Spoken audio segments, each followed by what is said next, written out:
FPS diving.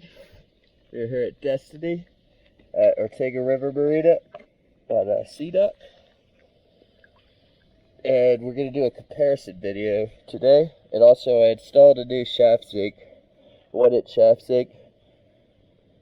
So we'll look at that. I don't have, it's an R2 or an R3 for the strut. I don't have that with me. It will need it next visit.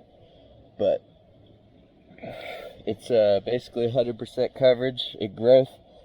So I figured I'd show a comparison video.